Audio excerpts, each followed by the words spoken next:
Dominique was shot 4 times in the chest and neck. He was pronounced dead at the scene. He was 69. Et puis l'empereur avec Charlotin mouri depuis là ça, une situation qui a développé dans le pays là, côté gon petit point monde qui gagne toute bagaille, yo gagne cob. Yo connaît parler français, yo à l'école, yo gagne pouvoir, yo gagne toute bagaille dans main yo et puis l'autre là, gros majorité à dehors.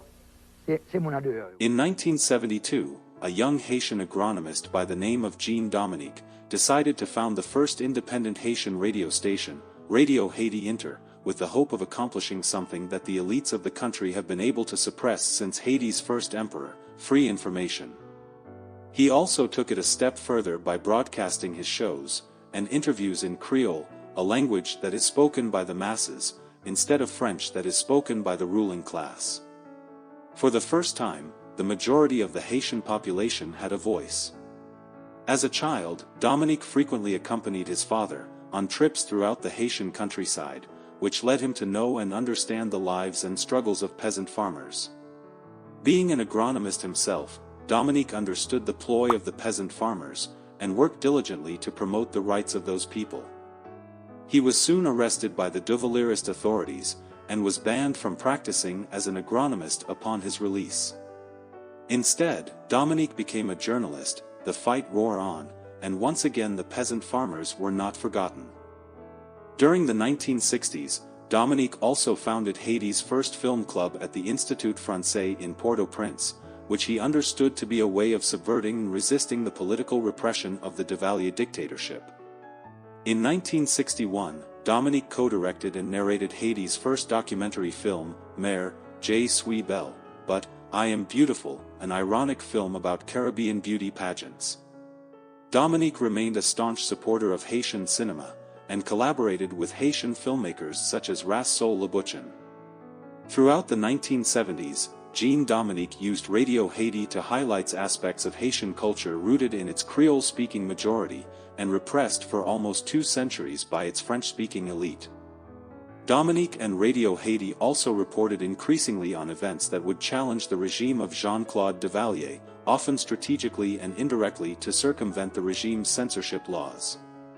On November 28, 1980, shortly after Ronald Reagan won the U.S. presidential election, Duvalier cracked down on the independent press, human rights activists, and union leaders in Haiti.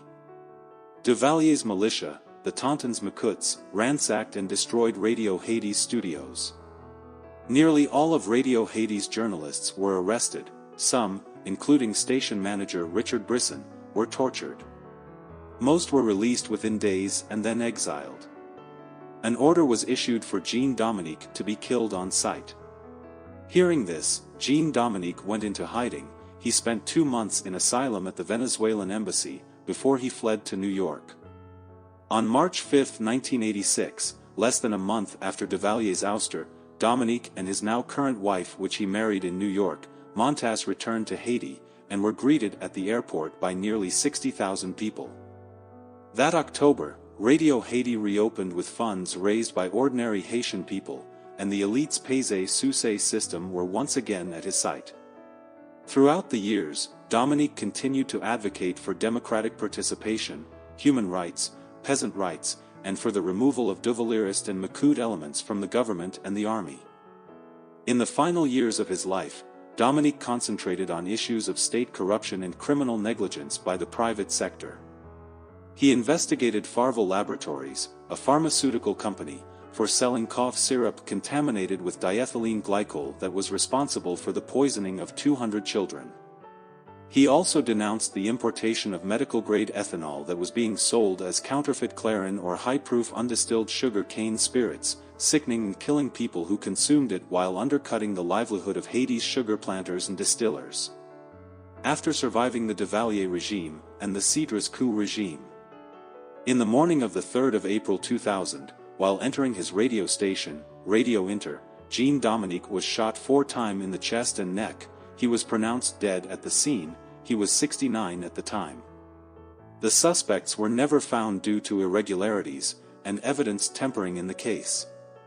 The prime suspect, Danny Toussaint, was never tried. Instead, he became a sitting senator and claimed diplomatic immunity from prosecution. Today we remember Jean-Dominique, another slain soldier in the army in the fight for Haiti. Jean-Léopold Dominique, the voice of the Haitian people, and an enemy of the Payé-Soussé system.